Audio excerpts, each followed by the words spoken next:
আপনারা জানেন যে ইলেকশন, আমাদের লোকসভা ইলেকশন 2024 এটা অলরেডি ইলেকশন কমিশন অ্যানাউন্স করে দিয়েছেন। তো অ্যানাউন্সমেন্ট হওয়ার সঙ্গে সঙ্গেই আমাদের যে এমসিসি ড্রাইভ দিতে হয়, এছাড়া ফ্ল্যাগ মার্চ, এরিয়া ডোমিনেশন করতে হয়, যাতে জনগণের মধ্যে যাতে একটা সাহস থাকে যে ওনাদের সিকিউরিটি অ্যাসপেক্টে যাতে কোনো কম্প্রোমাইজ না করা হয়, এরকম একটা বার্তা আমাদের দিতে লাগে। তো এটা একটা সবসময়ই আমরা করি ইলেকশন টাইমে। তো আজকে আমরা এই ছামনো এরিয়াতে এসেছি সেম উদ্দেশ্য নিয়ে, যে আমরা এখানে এরিয়া ডোমিনেশন করব, যাতে মানুষ বুঝতে পারে যে সিকিউরিটি প্রেজেন্সটা এখানে আছে, ওনারা যাতে ভয়মুক্ত মনে এসে ওনারা যাতে ভোট দিতে পারে।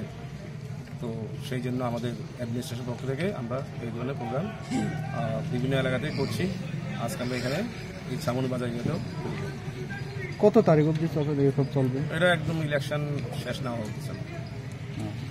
Thank you.